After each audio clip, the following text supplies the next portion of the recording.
some of the artists I've worked with in the past have been Switchfoot, Wilco, Sixpence None the Richer, and as of late I've been doing more artist development and working with younger bands to help develop their identities, and some of those bands that I've worked with have been Dropping Daylight and Luna Halo and Ludo, and a new band that actually I worked on had Vance mix the record as a band called the Honeymoon Thrillers that are also from here as well.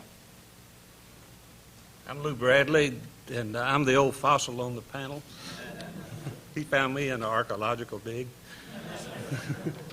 But I have a pretty good job right now. Merle Haggard pays me to listen to him sing. And if you don't think that's not good, it is. Yeah, But I'll take that gig any day. But I worked in Atlanta at Bill Lowry's studio down there called Master Sound. Recorded the Classics 4, and Joe South, and Billy Joe Royal, the Tams.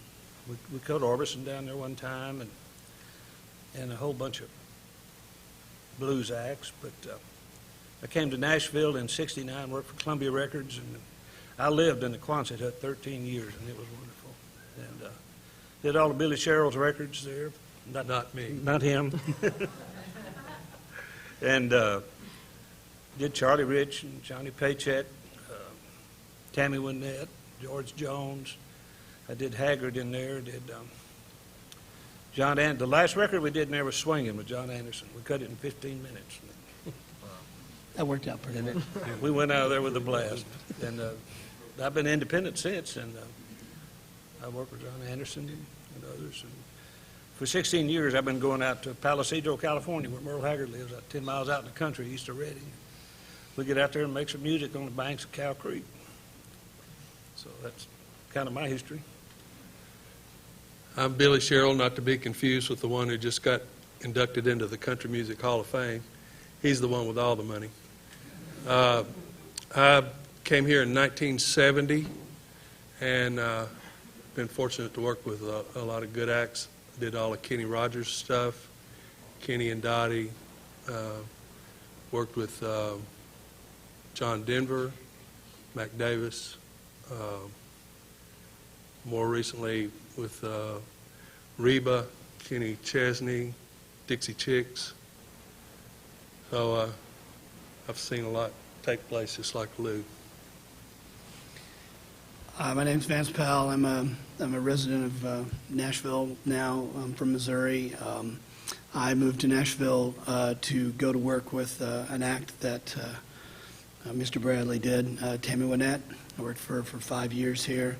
And I was a studio guy. I'd kind of worked in studios and live sound also. I sort of did both until about 2000, 2002. I started, kind of making records and got really lucky, made a couple records that people liked. And, strangely enough, it's kind of how it works.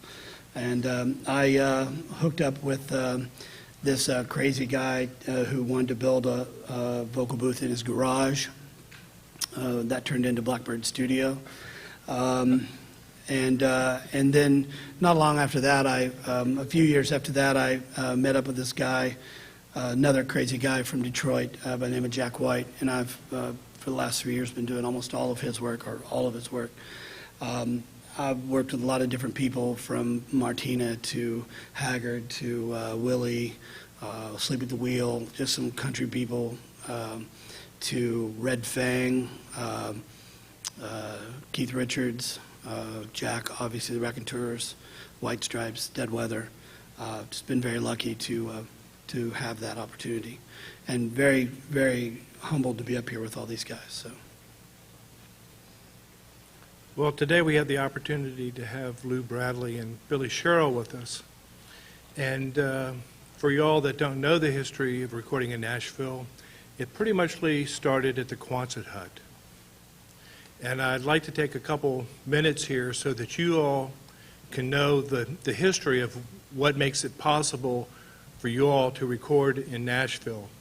The studio was built by Owen Bradley, I think it was 1954, by him and his brother Harold Bradley, who was president of the union for a long time. And Harold Bradley told me one day, he goes, Bill, Nashville would have never happened as a recording center if it hadn't been for the engineers. I'd like to get Lou to talk about Mort Thomason and Shelby and Everybody, let me qualify something. I'm not of the Nashville Bradleys. Everybody asks me, you kin to Owen and Harold? They got the money and I got the good looks.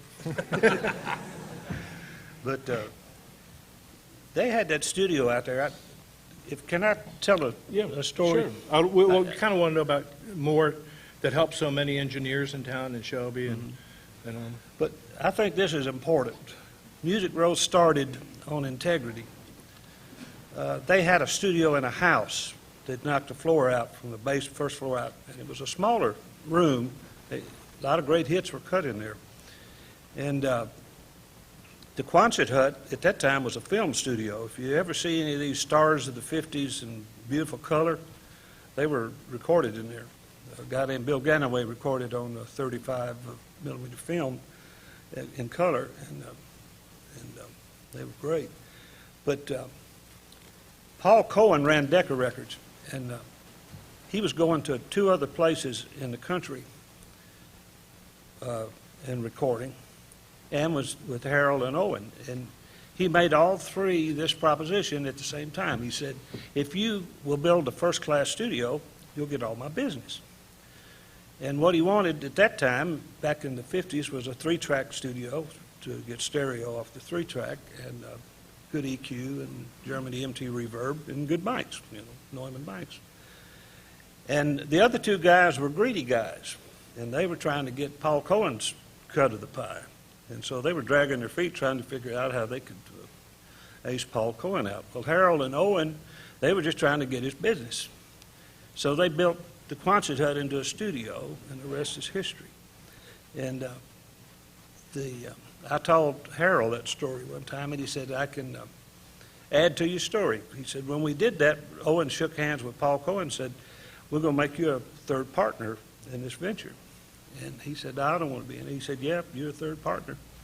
He never put any money in. He never took any money out. And when the Bradleys sold it to Columbia, I think in '61, Owen cut him a check for a 3rd. And he said, I don't want this. He said, I told you he was a partner. Here you are. So that tells you the integrity of Owen Bradley and the way they did business back then and how Music Row started. He talks about Mort Thomason. He's one of my heroes. He was all those early engineers, for the most part, especially the ones at then Bradley Studios and later Columbia, came out of WSM. Tom Sparkman, Mort Thomason, Charlie Bragg, Jimmy Lockhart. Y'all probably never heard that name. He worked with the Beach Boys. He left Nashville, went out there, and he came back. But Mort was one of the best. He cut 3 #1 country pop million sellers in a day. Now, he cut at 10 o'clock in the morning. He cut "Walk On By" with Leroy Van Dyke. He cut "Ahab to Arab" at 10 o'clock. He cut "Walk On By" at 2 o'clock, and he cut "Wooden Heart" with an artist named Joe Dowell, which went to #1, all on Mercury Records. And Elvis covered him later, but Joe Dowell had the first hit on it. But Mort, he was great, man, and he was one of my heroes. And when Columbia, I came here in '69, and the Quonset hut was, I'd been in there a lot. I'd sat in the studio during sessions and in the control room. But they had, me and the new console arrived the same day. Columbia's putting a new console in there. They revamped the control room and put in a 16-track and a new Columbia console. Columbia built all their consoles. But it was the only one like it in the whole, it was CBS on Columbia then. They built their own equalizers and everything except in that one. And they put the same equalizers and faders, Longevin EQs and faders in that console as opposed to their own homebrew kind. And I was really glad of that. I called the CBS equalizer the unequalizer. You grab a knob and it wouldn't do anything. But that console stayed there till it closed in '82. And it was a great room to work in. It was. Really great room. Now I'd like to ask you all, when you all get ready for a session, what's some gear that you can't live without on a session? We'll start with Chris. For me, mainly it starts with the room, depending on the type of stuff I'm going to record. Because mainly to me, recording is about trying to capture the sound of an artist in the space. So I have a few places in town that I like to work in, and normally those kind of revolve around rooms that have an API or an Eve console, because I like the sound of what those preamps and the EQ sections do to what I'm working with. Okay, is there any particular mic pre or anything that you have to have?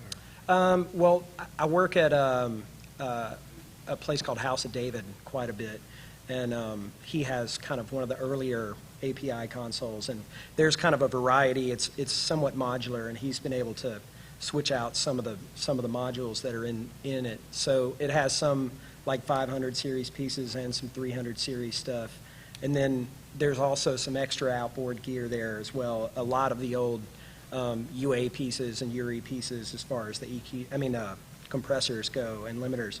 So I like to work in places where I don't specifically have to bring a lot of things because I know those things are there. And that's a big part for me in terms of getting the sound that I want to hear on the front end of things, so I don't have to worry about it later. Lou, when you go cut and roll, what do you like to have there? Well, I try to have a positive attitude. I don't have favorite players. If you got a favorite player, say guitar player, and he's not on the session that day, that's nagging in the back of your mind. Boy, if we'd have had so and so, I'm gonna make a record out of whoever's there with whatever's there. Okay. But he's got decent gear. We got some good Neumann mics and other mics and Neve console. We record reel to reel digital, Sony, and got some good limiters, and in fact got a one-plate EMT. I like that, being an old guy.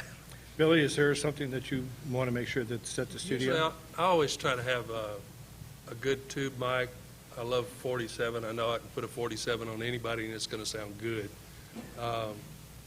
You may end up changing that later depending on the person's voice. But I love tube microphones and tube compressors on a lead vocal. And that's first and foremost, that's the guy you got to please, or the lady that you got to please. So with other things, you know, I can usually make whatever they've got work and work okay. So. Hey, Vance, any favorites? Well, my big thing is I feel like I have to have a good reference. So if I go to another studio, I take my speakers that I know intimately. I take them with me. As far as gear that I feel like I have to have, if I can get them at least a couple U67s, because basically you can use a U67 for anything. I don't think there's a single instrument in the musical spectrum that it doesn't sound good on. If you don't have a 47, or if you don't have a good ribbon or something like that for vocals, you know, 67 is great. As far for me, I don't really, because mostly I'm not sort of doing Nashville stuff. I'm doing more rock stuff. You know, I've got a RCA 77 that I just love, and I use it on basically just about every lead vocal that I do. And that, a Neve 1073 and either a 1176 or a Neve compressor or some compressor, a little bit of it. You know, depending on the artist, sometimes a lot of it I'll want. But really for me, it's speakers that I know and trust, and a couple of baseline things. And then from there, you know, it's just sometimes you go to different places, it's a free-for-all. You just have to make do, you know, make it work, you know, make it work. You know, one of the things about being an old live sound guy is that, you know, we're just making records. You know, we're not no one's going to get killed, hopefully, making it. And unlike live sound, which, the opportunity for death is, as always, around. Something could fall on you and you will die. We just make these little round discs, maybe, these days, that people may or may not like. So basically, I just try to get a baseline of my speakers, and then we'll just figure it out from there. You never know. It's free-for-all sometimes. Okay, Chris, is there a particular piece of gear that when you're mixing on a digital console or in the box that you like to, an analog piece of gear that you like to run things through for reverbs or?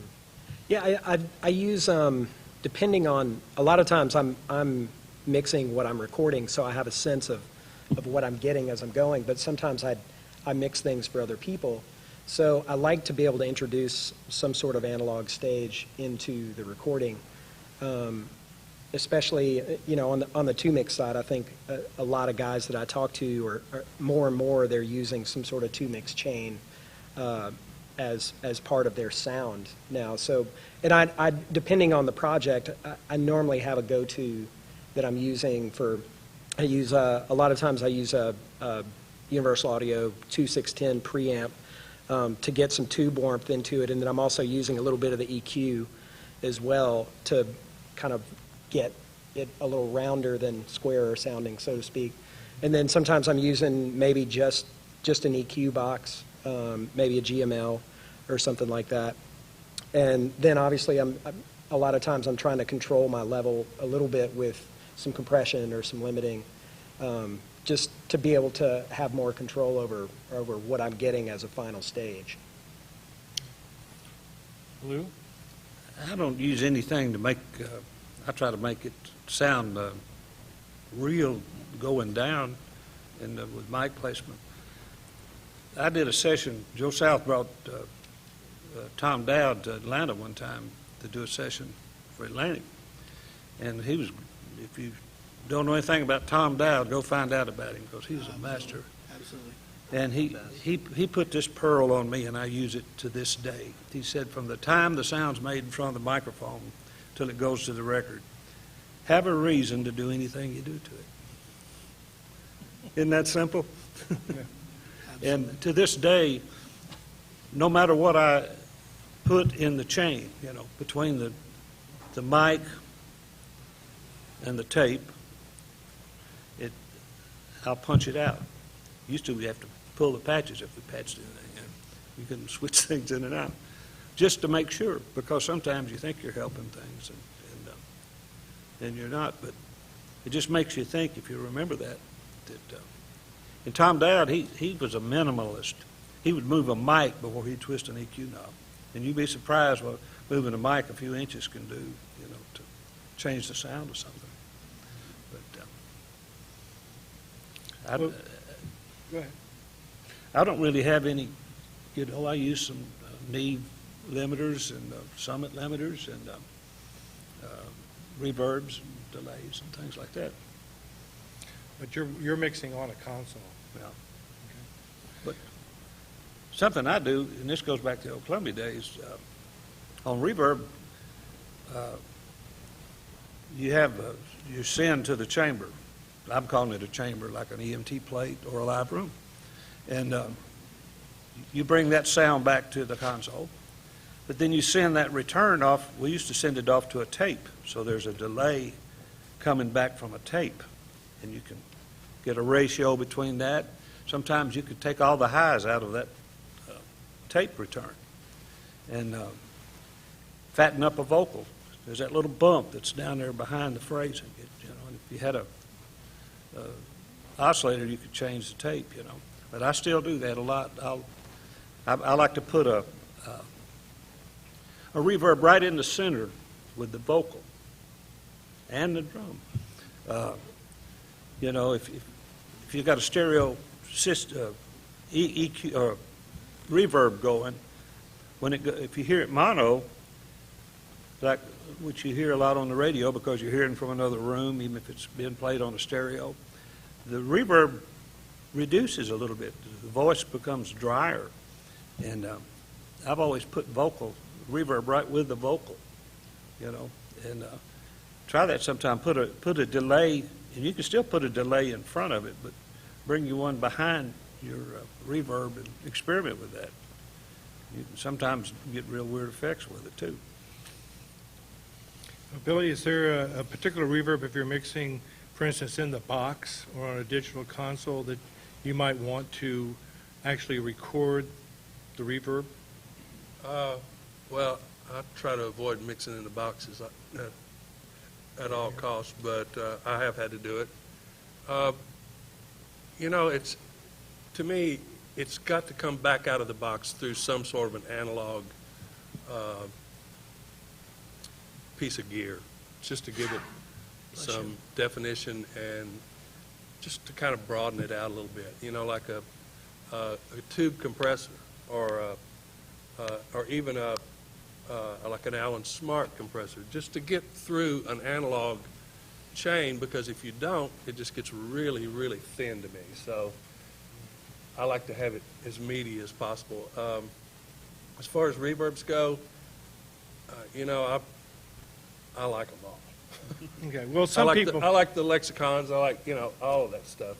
You know, they're all good. They're all very easy to use.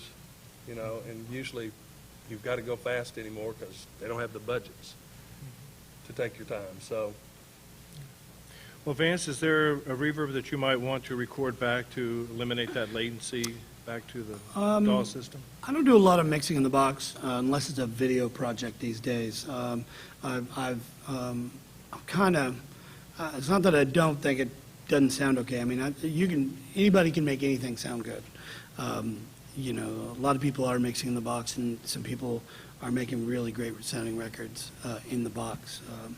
You know, everything George Massenburg does in the box sounds amazing. So it can be done. I just don't particularly care for it. But that being said, I do like to do some analog pieces that are not well represented in the digital realm. I have a pair of full-tone tube tape echoes, which basically is basically doing exactly, you know, the two slight slaps. I could do it in a digital box, but the tape doesn't pull evenly. It doesn't pull smoothly. It wows, it flutters, it sounds like crap. And I love that. And it's dirty. It adds distortion. I purposefully will overdrive the front end of it, so that it adds distortion, and that provides a lot of harmonics and interesting stuff in there. I have a piece of gear that I hopefully won't start a run on, but it's an old piece, and these guys will all know it quite well, but it's a Lexicon 93. It's called a prime time, not a super prime time, but a prime time.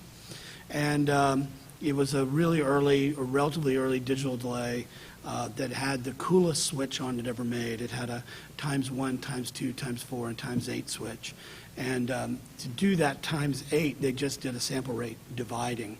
And so the bandwidth I think at wide open is 12K, a whopping 12K. But at 8X, it's 1.5K. So everything comes through sounding like this.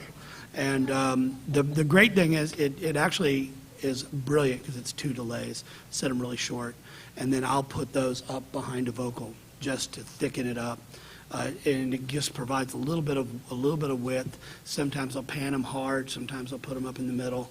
I love mono reverb. I love it. I'm right there with you on that. Just put a little bit up in the middle. I love spring reverbs. I have a really cool spring reverb that you know, no one's really made a really good digital version of a spring reverb yet because it's just pretty much impossible. So I will go out, if I'm doing a video mix or something, I will go out to that. I'll get something I like, and then I'll print it. And even though it's not quite the same every time, or it's slightly different every time, if you just leave it, at least I don't have to recall it. But these days, I pretty much almost always mixing on a desk. And I don't have to sort of deal with that, just the printing it.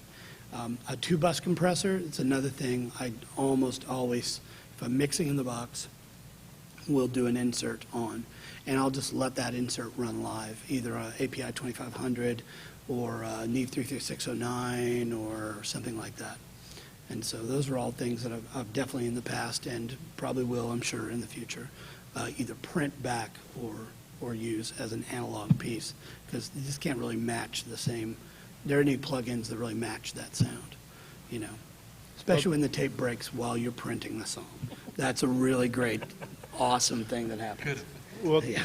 that leads me to the next question, which is there any plugin that sound like the real units that they're named after? Me? Yeah. Yes, there are. I'm a huge UA fan, the UAD cards. If I'm mixing in Pro Tools, or even if I'm doing an analog, what I just call a hybrid mix, which I do all the time. I mean, I have one on my desk right now, where I'll do a mix in Pro Tools, you know, because inevitably everyone will over-track everything. So my 32-channel desk is full of, you know, 65 tracks of crap that needs to be submixed down and made decisions on, but that's a whole other story for another day. But I'll submix a bunch of that stuff down, and often I will submix that through a plugin that will sort of do something that I don't have. I don't have at my studio a huge rack of 1073s, but I love the sound of the 1073 EQ. And of all the plugins out there that act like they attempt it, UA really, the UAD plugs really got it right. The 1176 sounds really, really close. I'd put it up against one of my black ones. And it's great because I can have 8 or 9 or 10 or 15 or 100 of them. Not that I would, but you can have them. So the UA plate reverb is really brilliant. Beyond that, I think this is just me, I think most of the people who are making, beyond UA, they're making plugins that are supposed to sound like real gear is not very impressive. I would rather just use UA stuff and then buy plugins that do something really cool, like Echo Boy or Decapitator or something like that, that do something that fill a niche that you don't have a piece of gear for. My 2 cents. Billy, is there any plugins that you go for? Not that I've tried. Now, I haven't tried the ones he's talking about yet, but I just don't think they're quite there yet. You know, they're all good, but they're not as good as the analog counterpart. So, and I think in time they will be as good, I'm sure, as the technology gets better and better. But not for me, not yet, no. Okay, Lou, out at Merle's place is. Have none of it. Okay. We're old school. So they just gather around, Everybody in the it same plays room. together, and you Everybody can in the probably do the whole record and have it mixed in Everybody in the same a couple room. hours. Chris, is there any plugins that you like over others? The only thing obviously we live in a town and we work in environments where we have access to the real pieces. So our experience with that is more hands-on, I think, than maybe the majority of people, you know, that live elsewhere that are maybe recording in their hometown or whatever. And I've even found that, like, some of the students that I've met that have come here to go to school or to get training, that their experience with some of the gear that we're talking about is this digital version, you know, because they're like, oh, wow, they have a sense of how it works, but they've never actually used one. So which may be helpful, but at the same time, I don't really think that it can replace it once you really put your hands on, like Vance is talking about, like an original blackface 1176 does magic to things. Yeah. And even the different versions of them sound innately different than one or the other. Yeah, so, are different. Yeah, so you really, That's good. yeah, it's a great thing. So, and I think once you get into the practice of using certain pieces and then maybe using them in wrong ways, sometimes you find ways that work for you to use it. And really, but for me, especially with mixing, the only thing that I've found that's replaced a piece of gear for me is Sound Toys makes, as Vance said, the Echo Boy I use that as well, just sometimes out of ease of use, because it locks to MIDI, so it can be just dialed right into your session. So sometimes I use, for delay stuff that I want to be rhythmic, I'll use it in that fashion. But they also make a version of the micro pitch shift that was on the old H3000, and I actually compared the two that I use on vocals or background vocals a lot, and the H3000 was actually noisy, and I could hear it in the mixes. So I started using the plug-in version of it, and it achieved the same effect without the noise, which seemed to help, but sometimes it's few and far between. We've kind of briefed on some of the answers, come across some pieces of gear that take the dig out. I, for one, when I'm recording to Pro Tools, will run the vocal back through the pull tech and have my assistant patch the pull tech, but I won't, the pull tech's on, but I won't put it in the circuit. I take it out just to run that signal back through those transformers. Do any of you all have comments of things, a piece of gear that you like to use to take the dig out?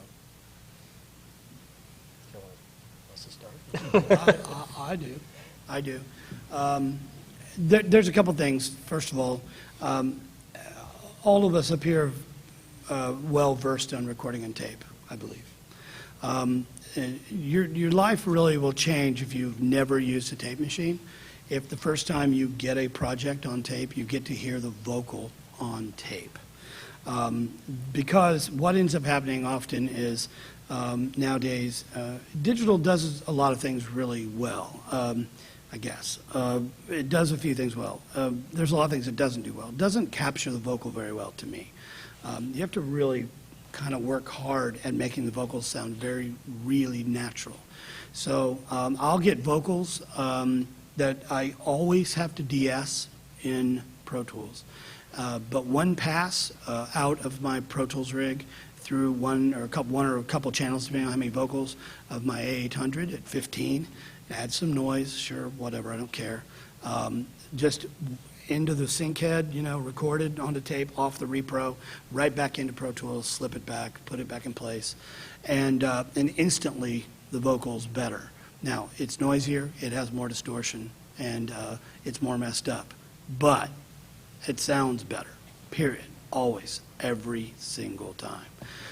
It's just got everything.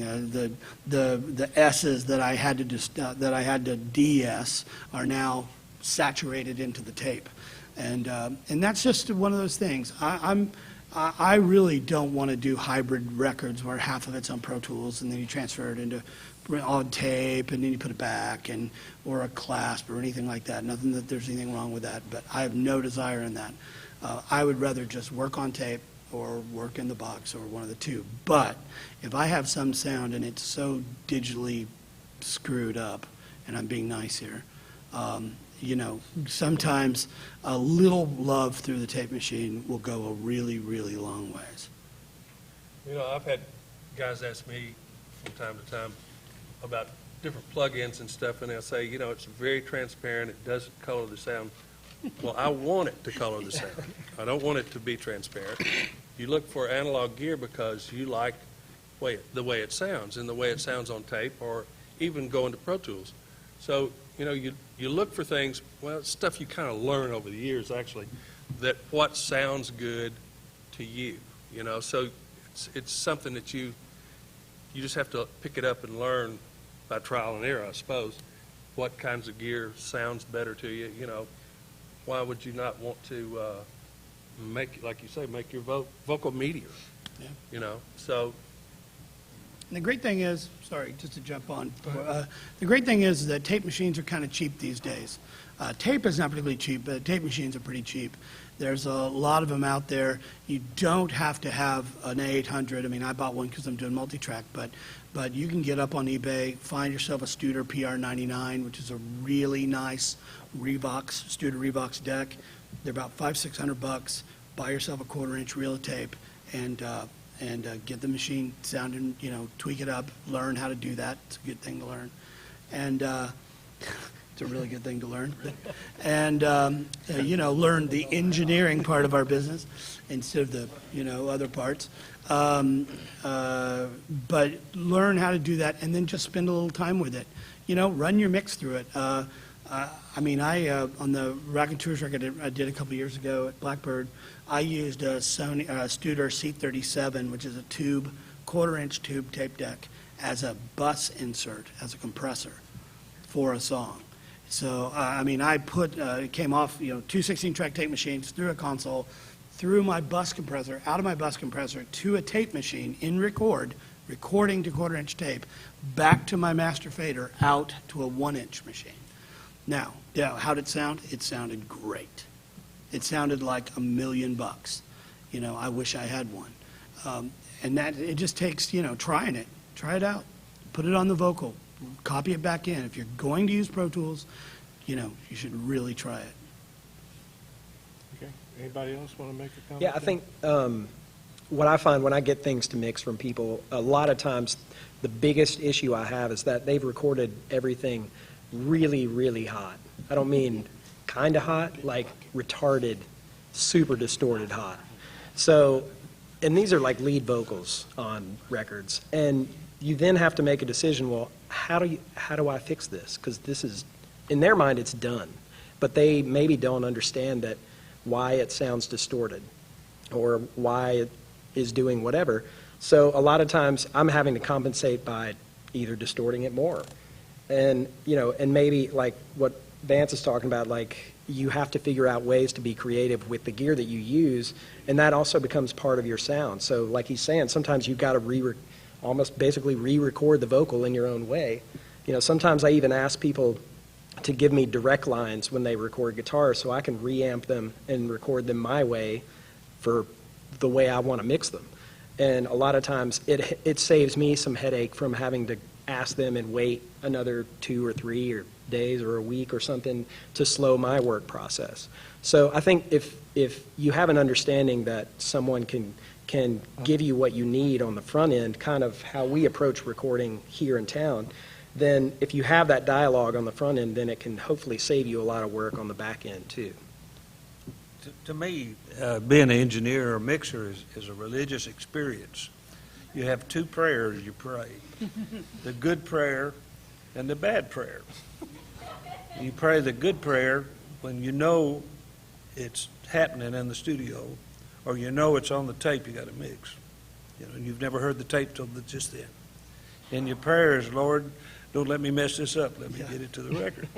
Now, the bad prayer is it's not happening in the studio and it's not on the tape. You say, give me a clue as what to do. That's what he's talking about. Yeah. And you have to do then it becomes a deal of do whatever you have to do to make it work. Because you'll get tapes or sessions like that. And it's great to work with artists. I work with a lot of great artists. And I'm praying that good prayer an awful lot, because they're really good singers. Yeah, I honestly can't stress that enough. If you're going to record something in the box, you don't have to redline it. There's an extra 12 dB of headroom over Unity with the faders and Pro Tools. It's like we can actually turn it up louder than you can imagine. So you can go way lower than what you would think you would do. Analog, different story, but digital, you don't have to go quite as hot as you think you do. 24-bit recording is what makes that happen. Back in the 16-bit days, you did have to kind of fill the bit bucket because there was quantization noise down low. But 24-bit recording, you could actually record the entire record in the bottom, 1/8 of an inch of the recording and still actually have about the resolution of a 16-bit recording. Way down. So no need to fill the bucket, but it happens all the time for me. First thing, I'll open the session, I'll grid, before I even play anything through my stuff, I'll do the grid so I show full scale, and then I may just select the whole thing and do -6. Just turn the whole thing down. So I don't know if any of y'all know who Jeep Harned was. He was the guy that started MCI, and he built the first console he built was the one I worked on in Atlanta. And He showed me something one time. He said he'd done a little research into, of course we were into tape. He said people over-record 7.5 tape when they're making copies and things. And he set up an experiment or a demonstration to me where he you almost under-recorded the 7.5 against one that, and you could really tell the difference. Now, of course, there was less noise, but the clarity of the signal, if you focused on that, was unreal, And probably the same thing happens with what they're talking about on the digital. You don't need to load the bucket all the way up. Well, on the panel here, there's probably hundreds, if not thousands, of albums under these guys' belts. And I think they'll all agree that every day you learn something new. And I'd like to ask each one of them in the last couple days or the last week just something that they thought that was cool that they rediscovered. Chris? Well, for me, recently I had the chance to have Vance mix a record that I produced earlier this year. And the idea was with this record was we were basically making a modern record that we were trying to make sound old. So the idea was we recorded the drums mono, 4 tracks, and basically taking a very minimal approach to making an aggressive kind of rock record. It was the concept was Beach Boys with distortion, or Beach Boys on steroids. And when we started recording it, I mentioned to the guys, I said, I know the perfect person to mix this. And we actually ran into Vance at eating dinner. Yeah. And we sent him a couple of tracks, and he was like, yeah, I'd love to do it. And so getting to sit over his shoulder, watch him go on this stuff, basically we were trying to make it aggressive, and then he made it really aggressive.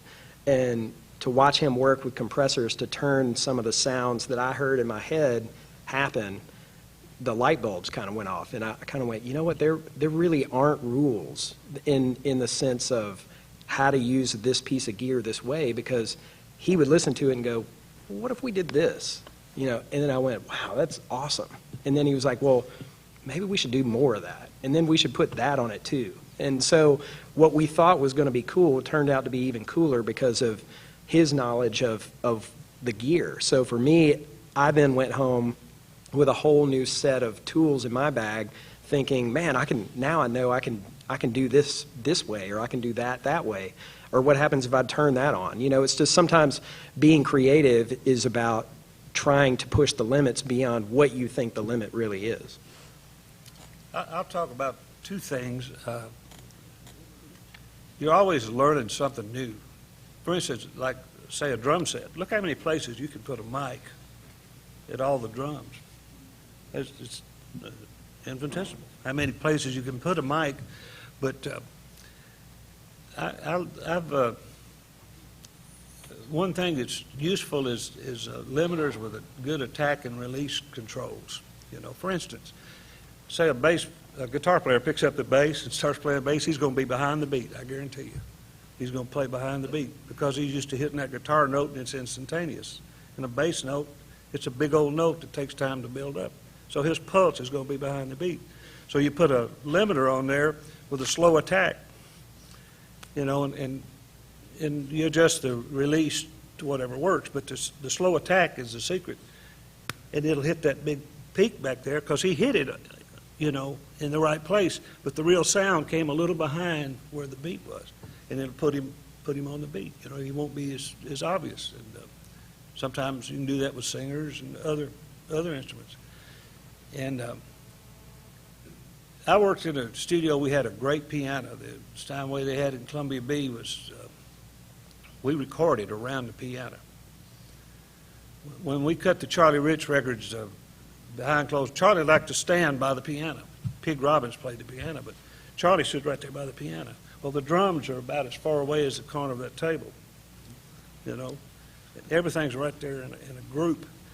And so you learned how to work with live stuff.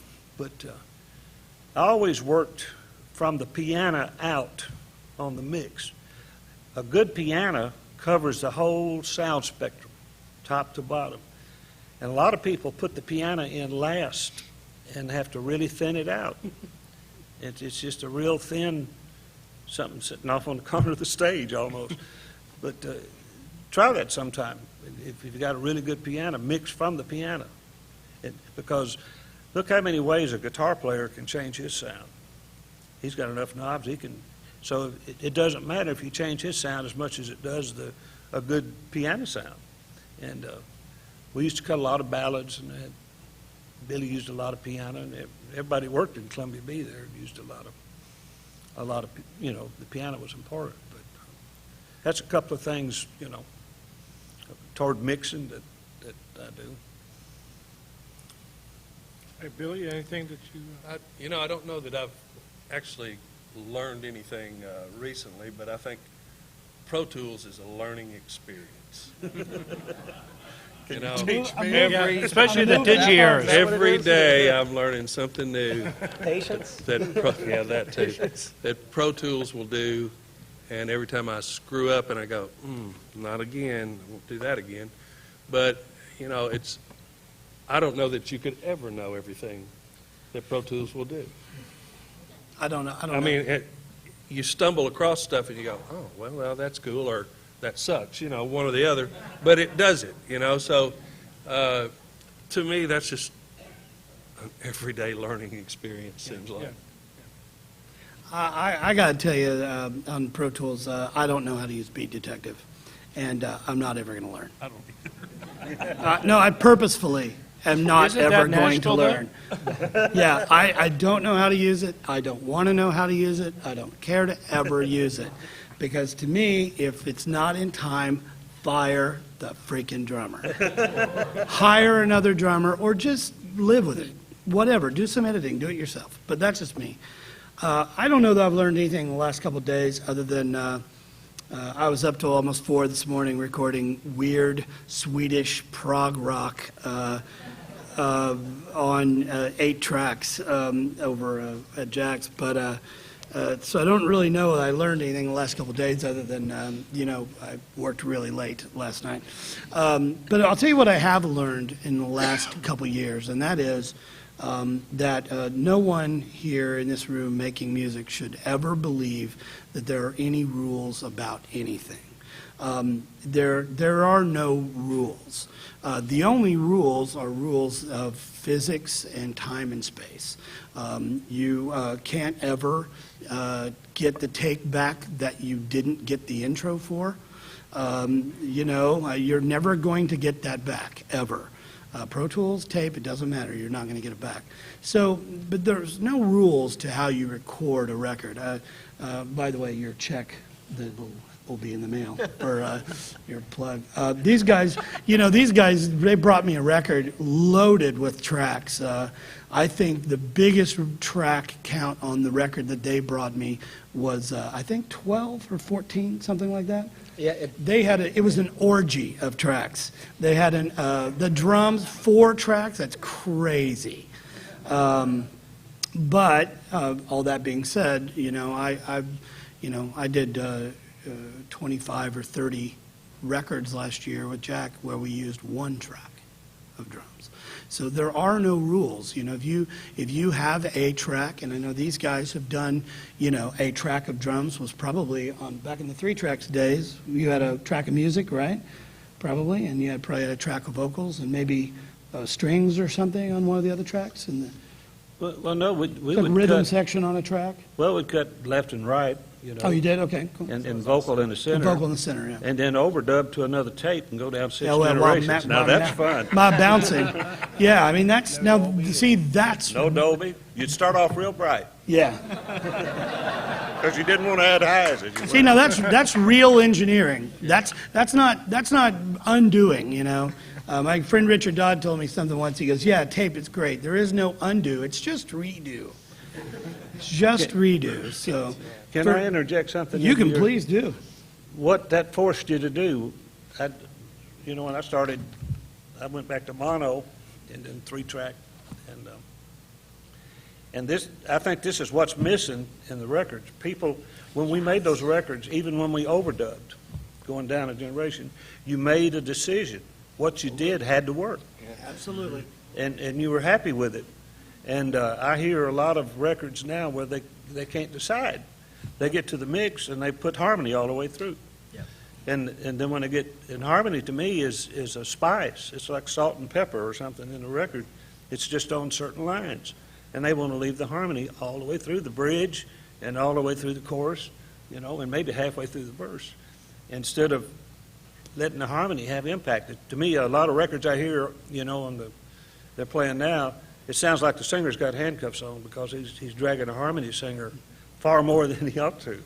Even though the harmony singer's there, some of these great harmony singers I've seen them sing off pitch to some guy, Yeah, to get in pitch. Yeah, But, I think that brings a great point, is that, to me, recording is mainly about documenting what we already know and leaving room for some experimentation. But the majority of it, like your writing and the arranging, that homework should be done on the front end. And then recording should be about trying to get into a space where you're communicating together and trying to get the right magic, the right spice on tape. I got one little thing to say, just really quick. The biggest thing I can tell people, a lot of people ask me a lot of questions. People email me all the time, and please feel free to email me. I usually will always answer pretty quick. And that is, this is my new mantra, and that is, just because you can doesn't mean you should. That means if you can see the bass is not in time with the drummer, don't change it because you can see it. That doesn't mean shit, sorry. But it doesn't mean a thing. Just because you can doesn't mean you should. Just because you can get 9 passes of the solo onto playlists doesn't mean you should ever do it. Because basically what you're doing, as a producer, an engineer, let me rephrase this. If the producer says that's what he wants you to do, he's basically telling you he wants you to do his job for him. Because he wants you later to go through and listen and make a musical decision about what you think is the best take. And that's bullshit, because you're not getting paid to do it. So if some producer asks me, this true story, if they ask me to tune a vocal when I'm mixing, I tell them I'll do it for a point. Now, you want to see people scramble really quick to get somebody else to do their job for them is when you start taking away their mailbox money, because that's what this business is based on. But too many engineers, and I'm not pointing fingers at anybody here, too many engineers will happily tell the producer, sure man, I'll tune that vocal, I'll do it, no big deal. Yeah, I'll align the bass, I'll make sure the bass is right. Don't do it. It's not your job unless you're getting paid for it. Don't do it. And if more people don't do it, then they'll know they have to pay you to do that job. And maybe, just maybe, people will start making decisions. I doubt it, but just maybe. And hopefully better records. Because you know what? Perfect example, I'm in this little group called Leadership Music, and there's all these songwriters in it, and I love songwriters, and this is a songwriter town, and they're decrying the end of digital media because none of them are making mailbox money because they're not selling songs that are, the 7th cut on the backside of the record. And I feel for them completely. But you know what? Every time a song I record or mixed is used on a TV show, I ain't getting shit. I engineered it. It's my sounds. It's my vision of sorts through the producer's lens, but I ain't making any money on it. And so, until an outlet for engineers, and I'm not talking producers, for an outlet for that comes down the pike, the more we do to make other people money, the more we screw ourselves. My 2 cents. Thank you. I'm just going to add one comment, because there's a lot of engineers out here that have home studios. If you play an instrument, try to play on the recording, even if you're just playing a kazoo. I carry a kazoo with a humbucking pickup and a top-of-the-line DI, and I sit it on the console, and I sign the card, And I'll play it a little bit just to piss off the AFM attorneys, because I'm signing the card. I'd like to open it up for questions. Yeah, we've only got a few more minutes here. I'm sorry. So let's just, if you have a question, let's jump on up. Go ahead. Oh, gosh. She was 15 years old when I started working with her. The first album was with her band, but she was, it wasn't Alison Krauss and Union Station. She was a part of Union Station at that particular time. It took many months of working with her. Her mom would bring her to the house, and we would work on vocal skills. She was an okay singer, and she was an okay fiddle player, and was winning contests and stuff, but I saw something there as a spark that, that I knew that I could develop. When I was mixing that first album, the only time in my career, I looked over at her and asked her if she had a dress. And she goes, "Yeah, I got a dress." And I go, "You have a nice dress?" "Yeah." She used to call me Ben. And that was my nickname. And she goes, "What's the dress got to do with anything?" And I said, "The album that we're mixing is going to take you to the Grammys." Because she had done her homework. She found herself. She was unique. She started off singing like Claire Lynch, Rhonda Vincent, and Dolly Parton. The thing with Alison is she was so young that we found her. And that's what's so hard in so many recording centers is so many artists want to copy somebody else. But what Alison has, and a lot of the artists that I work with, is they're unique, you know, and it's developing that uniqueness. And then, fortunately, the second album, she got her first Grammy. Next question. Bill, I was going to ask you the second question you asked the panel, and that is, what analog equipment do you take to a gig? Who, me personally? Yes, sir. I take a rack of mic pre's, usually APIs, and I love Great Rivers. Depending on what the studio has, I don't carry that rack if I don't need it. But I do carry a whole lot of microphones. I have favorite microphones over the years.